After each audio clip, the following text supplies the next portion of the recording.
की। जैसे पवन ने बताया कि जब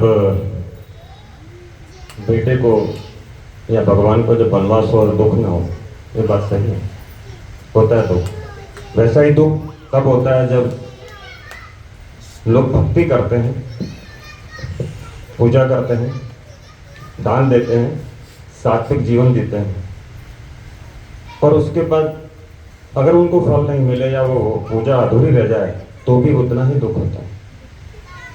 आज का विषय वही है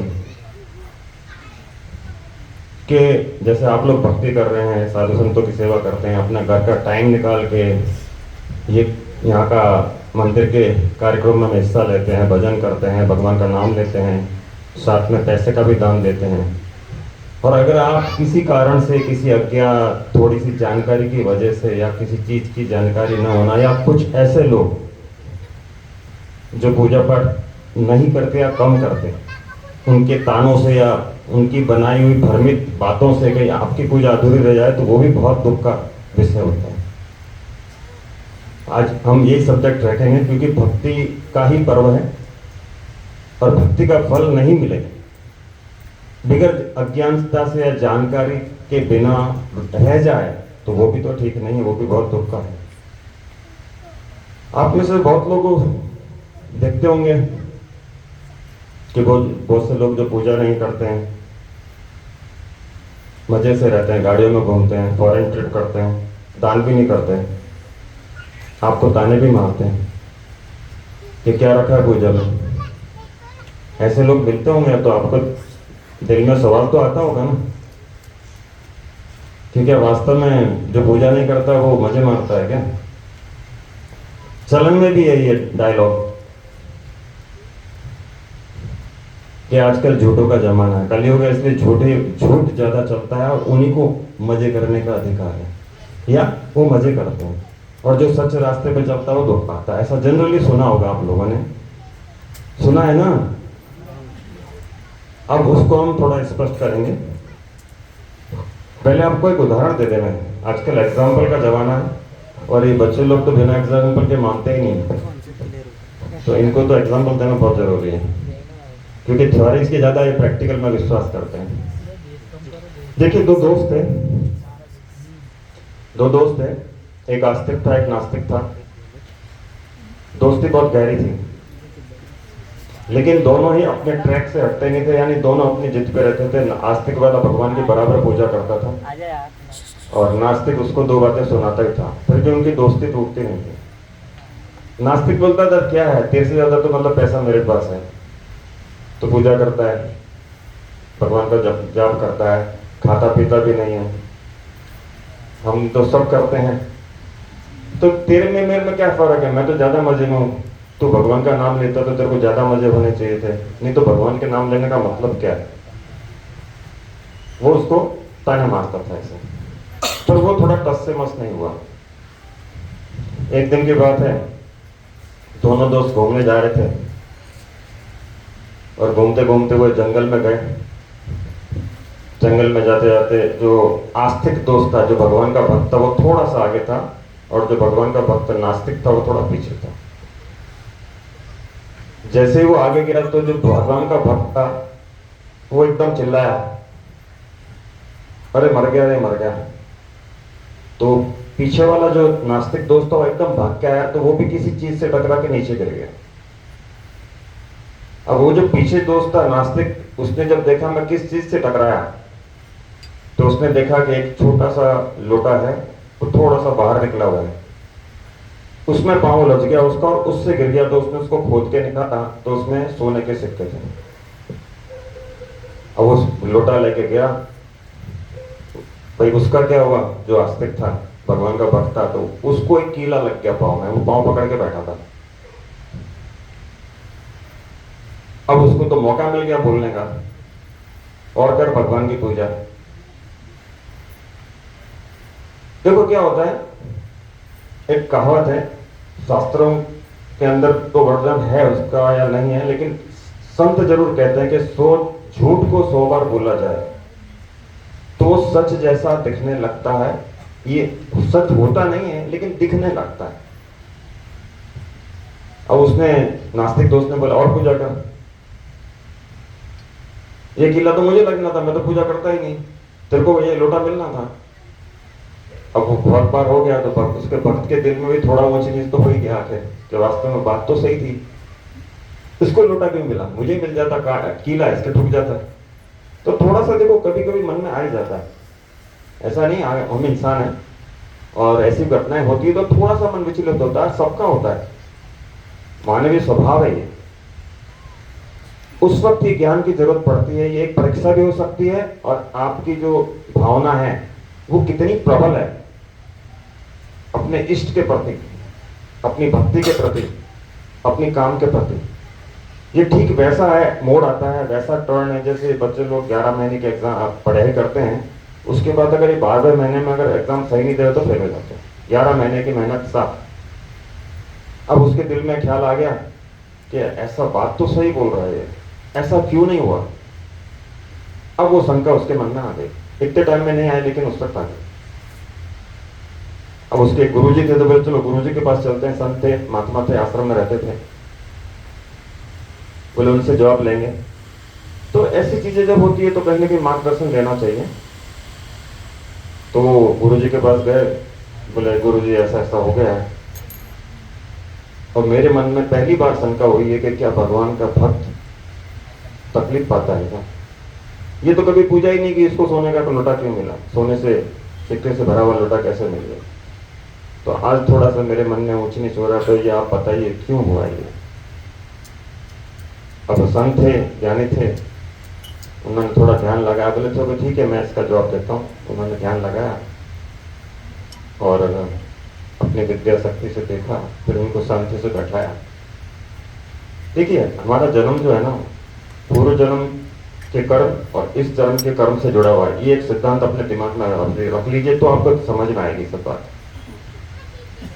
अब उन्होंने ध्यान लगाया, साधु महात्मा जी गुरु जी थे, उन्होंने ध्यान लगाया, उन दोनों को बैठाया और ये बात बताई कि देखो हमारा जन्म जो है पूर्व जन्म के कर्मों के साथ जुड़ा हुआ, इस कर्म जो इस जन्म के कर्म है वो उसको कम ज्यादा करते हैं। पहले ये सिद्धांत समझो। उन्होंने कहा कि जो उनका शिष्य था, भगवान का भक्त था, बोले तू पिछले जन्म में डाकू था। जो भगवान का भक्त अभी था, तू पिछले जन्म में डाकू था, तेरा काम था डाके मारना और लोगों को मारना, पैसे लूटना, ये तेरा काम था। लेकिन इस जन्म में तूने इतनी भक्ति की तूने कि तेरे प्रारब्ध को तूने नहीं के बराबर कर दिया। आज तेरे को अपन होना था क्योंकि तूने बहुत लोगों को अपन किया, पैसा लूटने के लिए पता नहीं कितने कत्ल कर दिए, कितनों को हाथ पांव काट दिए, तो आज तो तेरे हाथ पांव कटने थे, ये तेरा प्रारब्ध था। लेकिन इस जन्म में जो तूने पूजा की, जो दान किया, जो भगवान की भक्ति की तूने, तेरे प्रारब्ध को तूने इतना कम कर दिया कि वो खाली कीला लगा तेरे पांव में। वो तेरे सारे जो पाप थे पिछले जन्म के, वो तेरे इस जन्म के कर्म, अच्छे कर्म से कट गए। नहीं तो बोले आज तू तो अपन होने वाला था। पिछला जन्म और ये जन्म का कर्म, पिछले जन्म का कर्म और ये जन्म का कर्म। और ये जो है, जब तेरे को अपशब्द बोलता है, भगवान की पूजा नहीं करता, ये पिछले जन्म में राजा था और इतना दान किया इसने, साधु संतों की इतनी सेवा की इसने कि इस जन्म में भगवान को अपशब्द बोलने के बाद भी इसको कुछ नहीं हुआ, लेकिन इसका सारा तप खत्म हो गया। जैसे भगवान कृष्ण ने भी 100 गालियां सुनी थी शिशुपाल की, उसके बाद गर्दन काटी थी। तो बोले इसने अपने कर्मों से वो राजपाट ही खत्म कर दिया जो आज इसको मिलने वाला था। आज इसको लाखों करोड़ों रुपए का राजपाट मिलने वाला था, लेकिन इसने अपने कर्मों से उसको खत्म कर दिया और सिर्फ प्रारब्ध था जो लोटा मिला सिक्के का। तो पूर्व जन्म के कर्मों को इसने, अच्छे कर्मों को इस जन्म के कर्मों से धो दिया। तो ठीक वैसे ही आप लोग अगर अच्छा कर्म कर रहे हैं और आपको भले कम फल मिल रहा है, ज्यादा फल मिल रहा है, वो आपके पूर्व जन्म के कर्म कट रहे हैं। इस जन्म के अंदर कर्म कर रहा है कोई, ऐसा हो ही नहीं सकता कि अपन को कर्म का फल नहीं मिले। आप पूजा कर रहे हैं, आपको फल कम मिल रहा है, कोई बात नहीं। जो नहीं कर रहे हैं, उन्होंने किया होगा पिछले जन्म में कुछ, इस जन्म में नहीं कर रहेगा इस जन्म में वो अपने पिछले अच्छे कर्म का जो फल है उसको काट देगा, हो सकता है आपका गुलाम बने अगले जन्म में फिर। तो उन लोगों को देख के अपनी भक्ति को कम मत कीजिए। और नहीं विचलित हुई है। अब इसको एक चीज से और समझाते हैं अपन कि पिछले जन्म का कर्म और इस जन्म के कर्म का मतलब किस तरह से है। बच्चों का जन्म होता है, किसी ने कोई भी कर्म नहीं किया, बच्चे तो समझते ही नहीं कर्म कहां से करें। तो एक गरीब के घर में जन्म लेता है, करोड़पति के घर में जन्म लेता है। गरीब वाला तो करोड़पति बनते बनते जिंदगी निकलती है, होता बन भी नहीं सकता, कई बार तो बनता भी नहीं है। और जो करोड़पति के घर में जन्म लेता है वो पहले से करोड़पति होता है। तो उन्होंने क्या कर्म किया, वही पिछले जन्म का कर्म। उसने अच्छा कर्म किया तो करोड़पति के घर में जन्म लिया। बुरा कर्म था, पिछले जन्म के कोई पाप थे तो गरीब के घर में जन्म लिया। लेकिन अगर इस जन्म में वो अच्छे कर्म करेगा तो करोड़पति बन सकता है। और वो करोड़पति जो बच्चा जन्म लिया करोड़पति के घर में, वो अपने कर्मों से या तो उसको डबल करेगा या खत्म करेगा। ये कर्मों का गेम ऐसे है पीछे से। तो वो समझिए, आप कुछ भी कर रहे हैं, हो ही नहीं सकता कि आपको फल नहीं मिले। दूसरों से मत देखिए उसको, क्योंकि ये सारा जो भगवान ने चक्र बनाया है अपने कर्मों के हिसाब से बनाया। इसलिए तो कहते हैं कि भाई अच्छे कर्म करो तो यहां भी काम आएगा, ऊपर भी काम आएंगे। और जो नहीं कर रहे हैं वो आपको कोई ज्ञान नहीं दे रहे हैं कि आप पूजा करके क्या तीर मार रहे हो। वो अपनी ग्लानि, अपना जो उनकी पूजा नहीं करने की प्रति जो उनके दिल में हो रहा है ना, दोष लग रहा है, वो मन में महसूस करते हैं। वो सोचते हैं कि ये भी हमारे जैसा बन जाए, झंझट खत्म। इसलिए वो आपको बार बार कहते हैं क्या करेगा मंदिर जाके, क्या करेगा पूजा करके, इतना दान किया तो इतना तो मकान ही बना दिया, तो फॉरेन ट्रिप लग जाते इतने में तो। लेकिन आपको विचलित नहीं होना, क्या पता भगवान परीक्षा ले रहे हो और आप बिल्कुल नजदीक हो फल के। और जब बड़ा फल मिलने वाला होता है तो बड़ी परीक्षा होती है। इसलिए अपनी भक्ति में जरा भी किंतु परंतु मत लाइए। किसी और की जिंदगी उसकी जिंदगी है, आपकी जिंदगी आपकी जिंदगी है। आपके प्रारब्ध हैं जो आप भगवान के दरबार में बैठे हैं, आपके प्रारब्ध है जो आप दान कर रहे हैं।